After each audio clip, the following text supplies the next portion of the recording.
Welcome to footballgameplan.com, where football makes sense. I'm Tyler Merkovich with Emery Hunt as our playbook, bringing you our 2010 team preview for the San Francisco 49ers. And Mike Singletary did a good job last year getting this team to 500. They started slow, but they finished pretty strong, led by a 6th-ranked rush defense. But offensively, it was breakout stars Alex Smith, who played pretty consistent last year, and Vernon Davis. The O-line was problems. That's why they drafted 2 key stars we'll mention in a second. But let's talk about the quarterback-running back combination. David Carr, look out for him. He might be able to start over Alex Smith. He might be one of those guys to really step up as a backup this year. And running back, they got Frank Gore. They drafted Anthony Dixon, of course. They drafted Glenn Coffey last year out of Alabama. So talk about what you think about the quarterback and running back combo. I think Alex Smith might have a breakout season. I think this is the year he takes off with a more commitment to the run, and even so putting him more in the shotgun where he was excelling last year. So I think that's even better for him. So getting Crabtree for a full season, getting Josh Morgan for a full season, Vernon Davis in that company. So, but I think Alex Smith is going to break out. What you really should keep an eye on is progression during the preseason of Nate Davis out of Ball State. That may be the quarterback of the future if Alex Smith struggles. The wide receiver, Michael Crabtree, came in late last year. We know he held out, but he came on last year, and he is primed for a breakout season. Of course, Josh Morgan they pick up Ted Ginn to get down the field and for special teams. And tight end Vernon Davis did it all for them. Delanie Walker backs him up. So talk about his weapons they have. I think it's going to be unbelievable now with Crabtree and Vernon Davis. Well, they need to find a number 3 wide receiver. They got a lot of competition for that spot. You got Hill competing. You got Brandon Jones competing. You also bring in Ginn competing. You also draft a rookie, Kyle Williams, out of Arizona State, also competing for that spot. So if they can find a solid number 3 wide receiver, this offense is going to take off, because you know the running back situation is solid with Gore, and they need one of those guys, Coffey and Dixon, to step up and be that bell cow. But Gore can also catch the ball in the backfield, thus making the passing game flourish. But they also need I like Delanie Walker's athleticism. So you pair him with Vernon Davis in that double tight end set. Those 2 guys provide instant mismatches for defenders in the passing game, and Delanie Walker can also block a little bit. Well, Hill, Morgan, and Ginn, they have so much speed, so they're going to complement Crabtree and Davis, and Brandon Jones also, another guy who can get some time. So this could be a very improved unit for Alex Smith, and that's why you might like him as a very big breakout player this year. Offensive line, Joe Staley held it together last year, but they were abysmal. 25th rushing game on offense, and they just couldn't do it on the ground. Gore was banged up. That's why they draft Mike Iupati out of Idaho and Anthony Davis out of Rutgers. Those guys are slated to start right away. Eric Heitman is their center. Chilo Rachel at right guard. And they really like Alex Boone at Ohio State. I see that. And Barry Sims they have as also backup. So this is going to be a lot better unit. Yeah, it's going to be a tremendously better, if that makes sense. They're going to be a lot better than they were last year. But 2 rookies that I liked a lot, Iupati and Davis, going to come in and start right away. Iupati at guard and Davis at the right side, because they feel so comfortable with Staley at the left side. I don't have a problem with Staley being the left tackle. He's outstanding. Now that moves David Boss to a backup, which means he provides depth along that offensive line. I like Heitman a lot. He's very, very good, but he's not as athletic. If you're a faster defensive tackle, you can cause problems because he can't move. You know, he's not as athletic and not as agile. It's not as shifty. But I do like him as far as like in the run game. So that's going to be impressive. Their O-line is going to be going from a weakness to a strength by those 2 rookies. So that's going to be fun to watch the 49ers this year, protecting Alex Smith, open up more holes for Frank Gore in the backup running back. So they're going to be fine. And it's all about Chilo Rochelle's growth too. Watch his growth. If he can take the next step, you're gonna see you're gonna see his O-line take a ginormous step. Yeah, if he's not so aggressive and really could turn into a technician with his aggression, he's going to be a really good right guard, and he's going to form a phenomenal line. I think Davis and Iupati are shoo-ins to be great. Right.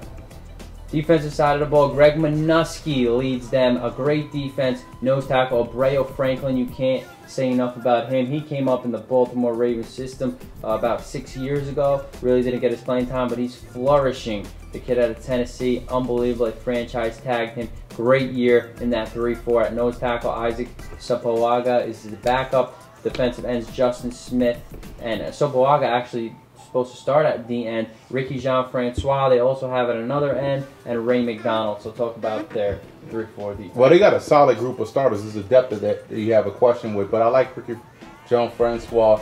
Expecting him to surprise a lot of people this year. Abreu Frank is one of the best D tackles in the league. So, and you get a workman-like effort out of a young man, Justin Smith. But they have to get something out of Kentwan Balmer, the guy they drafted out of North Carolina. He has to come in and play, step up to his potential. So, but I love the starters. It's just the depth that I have a question with.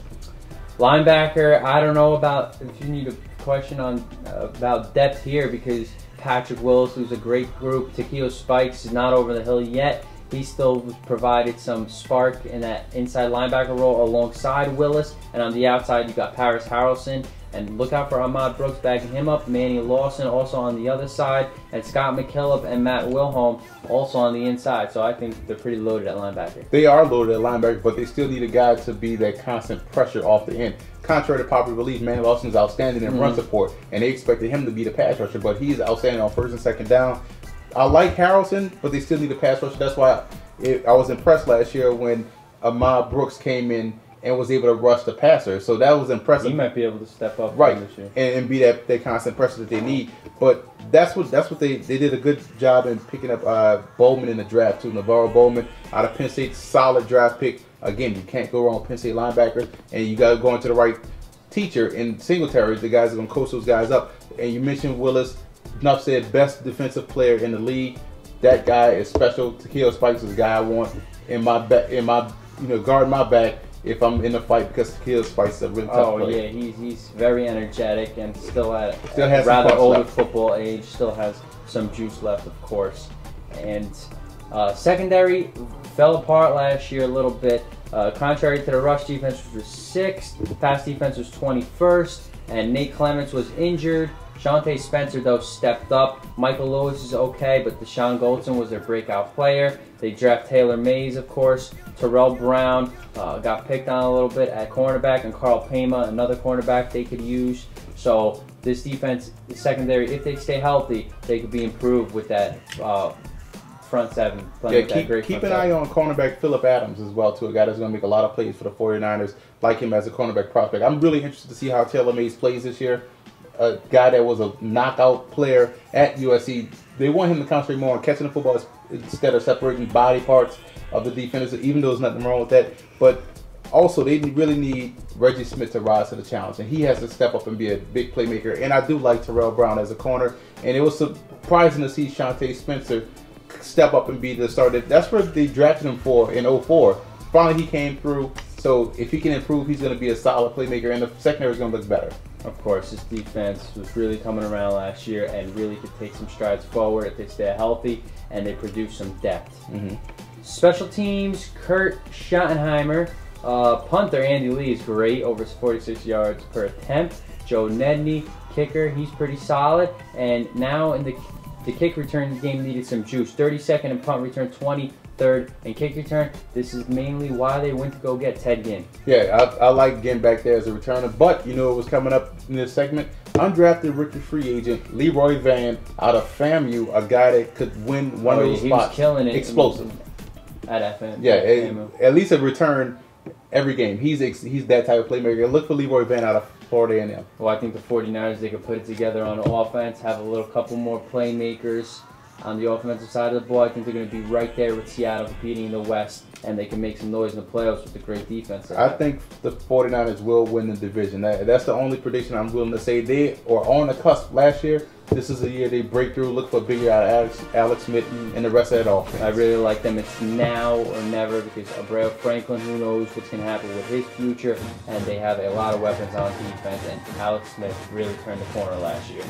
For more, visit footballgameplan.com/NFL or check out our YouTube channel at youtube.com/footballgameplan.